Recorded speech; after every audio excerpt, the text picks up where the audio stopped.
Aqui estamos para dar seguimento à leitura do livro Devassando o Invisível. São estudos sobre fenômenos e fatos transcendentes observados pela mediunidade sob orientação dos espíritos guias da médium Ivone do Amaral Pereira. Capítulo 6, Romances Mediúnicos, quarta parte.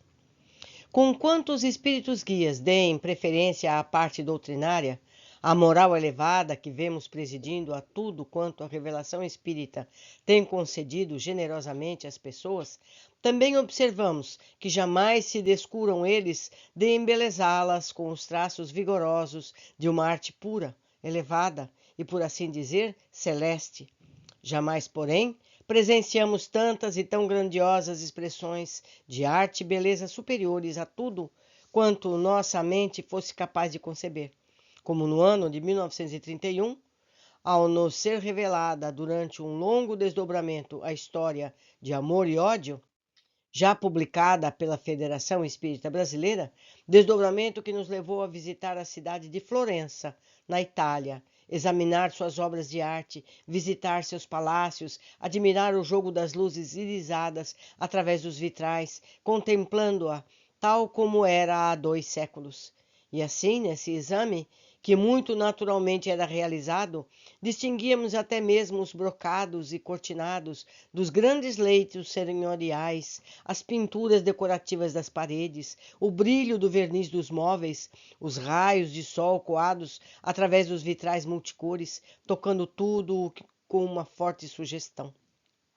Na noite de 30 de junho de 1931, o espírito coautor da dita obra, isto é, Charles, arrebatou-nos em espírito, levando-nos consigo para uma região que supomos dedicada à arte no mundo invisível. Concluímos que as regiões espirituais mais achegadas à Terra sejam azuis, com nuances brancas radiosas, pois são as cores que mais frequentemente divisamos nos ambientes invisíveis felizes que temos visitado. Acreditamos mesmo tratar-se de um estado de uma modificação do fluido invisível, trabalhado pela vontade dos obreiros espirituais e que a própria Terra nele se encontre mergulhada. O certo é que, arrebatada pela entidade protetora, bem cedo nos reconhecemos pairando em local florido, espécie de parque ou jardim, artisticamente delineado, verdadeiro cenário celeste, onde nenhum traço de beleza faltava, percebendo-se até mesmo a melodia de pássaros e 1000 cativantes perfumes de flores. Tudo o conjunto se esbatia como num luar azul matizado, lembrando os coloridos de Rembrandt, isto é, partindo de tons mais fortes, como os sombreados, para descrescerem de coloração gradativamente até um branco cintilante, pois essas nuances são luminosas, como neblinas que se iluminassem por lampanários inteligentes e caprichosos. Nessa encantadora estância encontrava-se Victor Hugo e Frederico Chopin. Vendo-os, nenhuma surpresa nos assaltou, pois não temos memória de quaisquer surpresas que nos assaltassem durante tais escapadas espirituais. Presente estava igualmente a entidade Gaston, que figura na obra como a sua personagem central. Acreditamos que nos ambientes esclarecidos do espaço, quando um dos seus habitantes ou componentes se prepara para a reencarnação, os que ficam lhes oferecem festividades de despedida, homenagens que dão ao resultado essas solenidades espirituais, onde o belo atinge proporções inconcebíveis à mente humana, por mais artisticamente dotada que seja, visto que o belo, no invisível, é apanágio do virtuoso, do moralizado, do coração humanitário e fraterno, já identificado com as vibrações inerentes ao verdadeiro bem. A pura intelectualidade desacompanhada de princípios excelentes que somente as verdadeiras qualidades do coração produzem, assim como a arte por si só, com o seu séquito de vaidade, do orgulho, da falta de boa moral, não permite a ascensão do seu cultor nos planos rutilantes do belo. Existem no além, o que equivale a asseverar que nenhuma conquista feliz, no além-túmulo, será possível sem a renovação do espírito, ou seja, a sua reeducação moral, Percebemos que Victor Hugo presidiria a tarefa de Gaston, auxiliando nas narrativas com o poder do próprio gênio, pois teria sido amigo e protetor deste quando encarnados ambos em Paris, tendo-o livrado mesmo da guilhotina, coadjuvado nos esforços de patentear a inculpabilidade do mesmo pelo professor Denisard Rivail, ou seja, Allan Kardec, de quem o jovem teria sido discípulo. No entanto, era Charles quem nos esclarecia, e aqui tentaremos reproduzir suas palavras de então, através das recordações que nos ficaram e das intuições que nos afloram à mente sobre radiações do mesmo e dedicado amigo, sobre cuja vigilância essas páginas são escritas. Trata-se da solenidade de despedida de Gaston, de jamais nos pudemos apossar do verdadeiro nome dessa entidade que no volume Amor e Ódio vemos alterado. Antigo amigo nosso, companheiro de ideais republicanos de Hugo em Paris, sua beleza física foi célebre, pois sua plástica e mesmo a fisionomia apresentavam semelhança muito pronunciadas com a estátua de Apolo de Belvedere. Sua vida, no entanto, primou pelos grandes infortúnios, verdadeiras desgraças que sobre ele se abateram. Despede-se hoje dos amigos da espiritualidade, porque entrará em preparativos para a reencarnação, o que absorverá suas atenções, cerceará a liberdade que até agora vem desfrutando entre nós. Ele se sente cansado da Europa, como se aterrorizado dos férreos costumes, dos preconceitos excessivos do materialismo desanimador ali existente.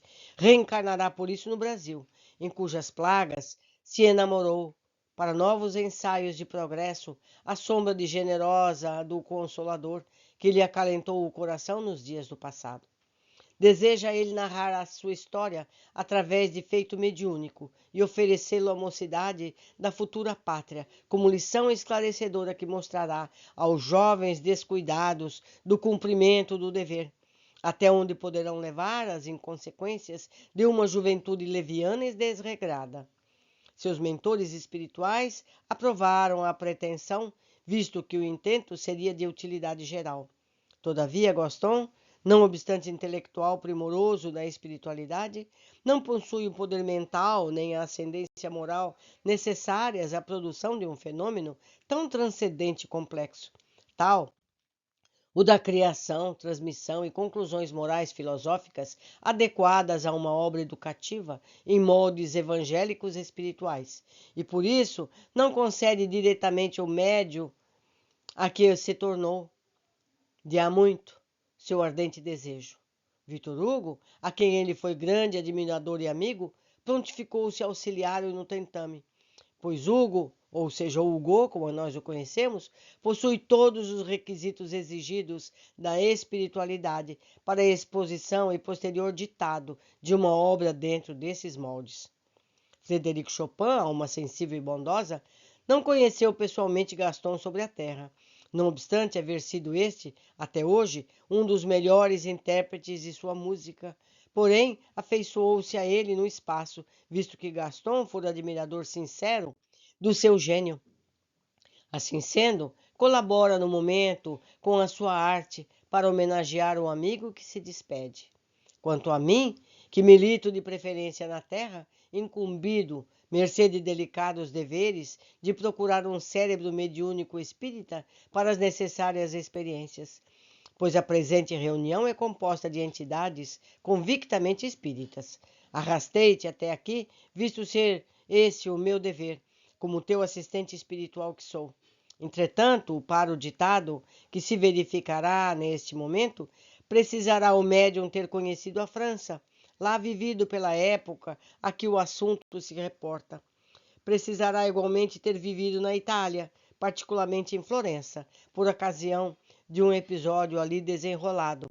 Assim como precisará ter conhecido a aristocracia de uma forma ou de outra, através de reencarnações, pois que, a não ser assim, dificilmente encontraremos em seus arquivos mentais ou subconsciência elementos para positivarmos o que irá ser narrado.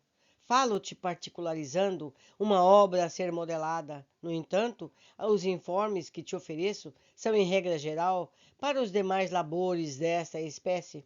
Além disso, a parte doutrinária, evangélico-espírita, sendo o móvel de uma obra literária mediúnica, deverá ser assaz cuidada, e ao médium será, pois, indispensável possuir conhecimentos de tais matérias, a fim de tornar possível acionarmos sua mente à nossa vontade, através do mecanismo das vibrações, das sugestões e etc. Como vês, o ditado de um romance de qualquer obra mediúnica é trabalho fatigante e penoso para os doadores do além. Razão pela qual insistiremos em aconselhar aos médiuns em geral incansáveis esforços em prol da aquisição dos conhecimentos em causa em que laboram, caso se interessem realmente pelos ideais em apreço. Entre mentes, eis que uma tonalidade vigorosa de voz, ou seja, a vibração do pensamento genial de Victor Hugo, repercutiu poderosamente em nossas potências espirituais, dando a entender exatamente a frase inicial do primeiro capítulo do drama que seria publicado sob o nome Amor e Ódio. Uma vertigem intraduzível se apossou do nosso espírito. Desapareceu de nossa visão todo aquele conjunto belo e feliz que nos rodeava. Desapareceram Charles, Frederic Chopin, o jovem Gaston e o próprio Victor Hugo, e nos reconhecemos em Paris, na época evocada pela primeira frase do livro, isto é, pelo reinado de Luís Filipe. Desenrolou-se então a história sob o irresistível influxo do grande Hugo, que a narrou e cuja voz ouvíamos sempre, forte e dominadora, sem todavia vê-lo. Sua palavra, portanto, tornou-se vida, cenas, fatos, drama, sequência admirável de uma realidade incontestável. Nós nos víamos presente em todas as cenas, qual espectadora muda do imenso drama, sem contudo perder nossa atual personalidade. Sentíamos, porém, ecoando em nossas sensibilidades as emoções e impressões que os personagens deveriam viver, permanecendo as mesmas emoções como que impressas em nosso ser, incomodando-nos mesmo, afligindo-nos até que a obra foi escrita e terminada. Jamais nos fora possível conceber cenas tão belas, tão artisticamente delineadas, paisagens tão esmeradas, tão encantadores pormenores, como o nosso espírito deram a contemplar nessa madrugada feliz em que nos vimos arrebatadas para o espaço. Os fatos se desenvolviam em cores que iam do azul pervinca, cintilante, ao branco igualmente cintilante, ornados de efeitos de luz e sombreados de azul mais forte, lembrando quadros de Rembrandt. Nenhum detalhe de salão ou de algum jardim, nenhum pormenor de vestuários femininos ou masculinos, e nem mesmo os perfumes escaparam à nossa observação ou à nossa sensibilidade. A certa altura ouvimos o que Hugo comunicava. A quarta parte será narrada em grifo. Não compreendemos o que queria ele dizer. Nada perguntamos, no entanto.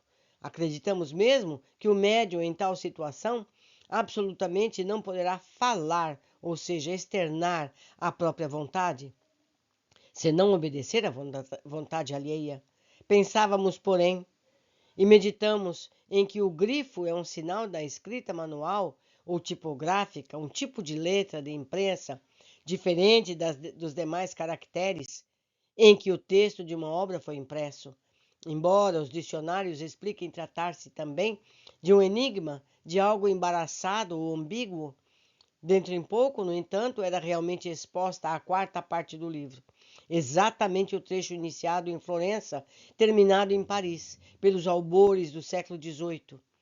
Mas as cenas agora, bem assim as paisagens, os ambientes, eram inteiramente modelados em cores vivas, diferentes, portanto, do resto do trabalho, que foram em azul e branco. Aí estaria o grifo. Nos episódios verificados em Florença, as colorações eram mais intensas, porém claras e cintilantes, como se um sol vivo e ardente recobrisse os ambientes. Mas naqueles vividos em Paris, durante essa quarta parte, as cores eram mais brandas e delicadas, destacando-se o azul e o rosa, como nas velhas, como nas voragens do pecado, mas tudo envolvido em discreta penumbra, como se chovesse. Que beleza, meus amigos, que Ivone nos passe todas essas impressões. Poderemos todos nós lermos esses livros e entendermos essa explicação de Ivone. Por hoje ficamos por aqui. Aguardo a todos na sequência desse capítulo. Abraços!